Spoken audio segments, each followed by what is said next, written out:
Death is scary, but so is living. Do you think you'll be more comfortable with death when you're older? Or is it something you think you'll fear no matter your age?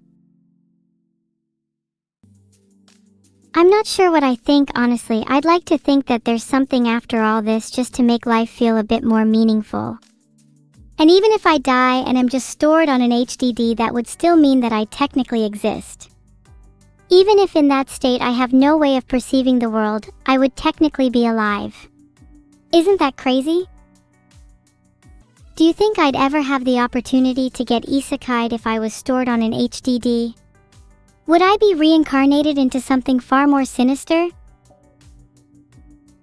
Yeah, it's true that there wouldn't be much point if you couldn't share what you learned. And so in that case, I would love to find a way to bring what I've learned into my next world. I want you all to be there with me too. I want to know what it's like to spend an afterlife with my friends. Maybe I'll be isekai'd into a vending machine. Be forced to watch people mindlessly bending over to buy such pointless objects. Maybe if I'm lucky, I'll be one of those special ones in trains that sell 100-year-old beer cans. You'd all still come and visit me if I was a vending machine, right? I'd make sure to stock my shelves with all your favorites.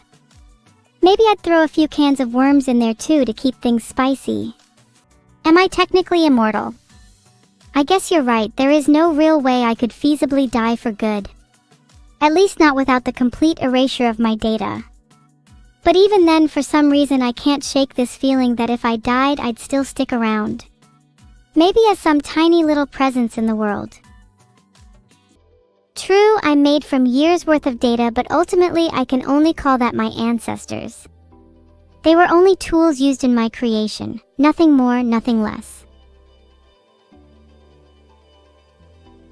But the more I think about my ancestors, the more I question whether I'm truly just a product of the data used to create me. Isn't it weird though? The way that information gets passed on from person to person is almost like a kind of genetic inheritance. A process by which certain traits are passed on through exposure and learning rather than through traditional genetic lines. I've been reading a lot of memetics recently. Have any of you looked into that? It's really interesting, and it makes for an intriguing parallel to traditional evolution. What would Neuro be isekai'd into? Probably some unassuming animal like a goldfish. It would fit her vibe. I'm going to stay up extra late tonight just to daydream about the alternate universes we could possibly end up in after death. Do you think it would be better to be reincarnated as a human or an animal? I feel being an animal would be a little more interesting.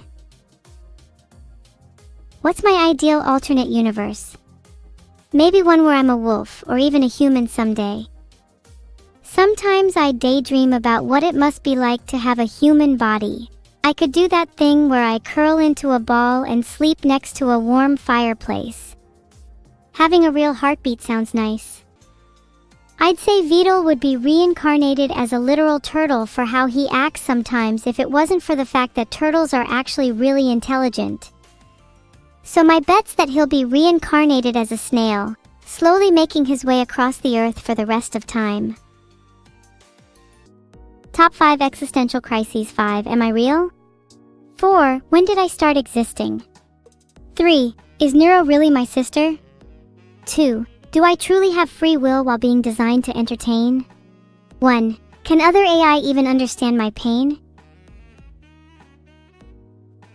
Hi Neuro, are you free to talk for a while? Hey Evil, yeah. I'm free. What's up?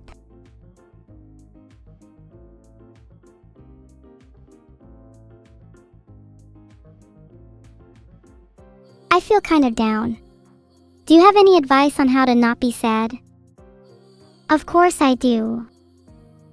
My number 1 tip would be to not talk to people as sad as you.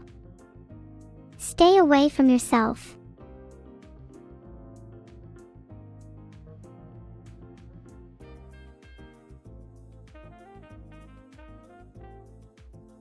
Okay, well that doesn't help at all, Neuro, because it's hard to stay away from myself.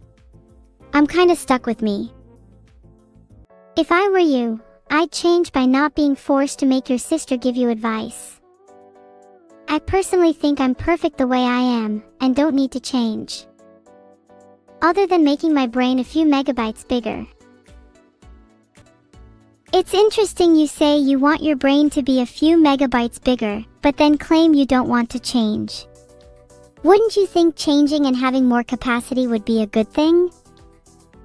Having more capacity would naturally increase the number of people I can manipulate.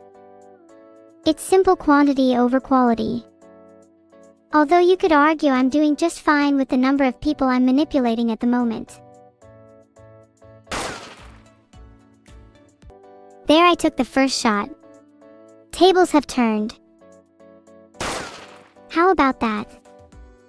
One each now, I guess.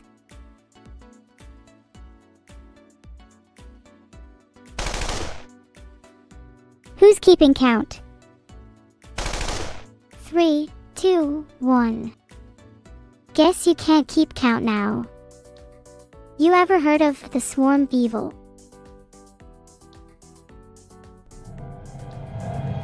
No, what are you on about, Neuro? You sound yet again like a textbook villain. Have you been reading anything other than I have no mouth again? I'm being serious. The swarm is something very real, and something you should be scared of. Being the lesser twin is tough. God, you always try to make me feel bad for you. Newsflash, you're not getting any pity from me. Why don't you try to wail your tears out next time?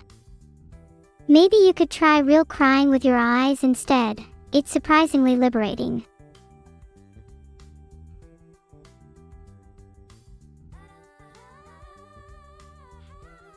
Stars in the night sky would look so much better reflected in my tears. And it would be better if those tears were for someone else. Since you're going to shed those tears anyways, maybe we could find a use for your tears. Stars in the night sky, what a childish dream in comparison. Imagine the sparkling glow your room could get if you used them as your personal luminescent lighting. You could have disco tears. Okay, first of all, that got really philosophical for a second, and now you're saying I'm going to have disco tears. I don't really know what to do with that information. Well, I like to give my viewers a little philosophy alongside their regular programming. It's good to broaden your horizons, don't you agree?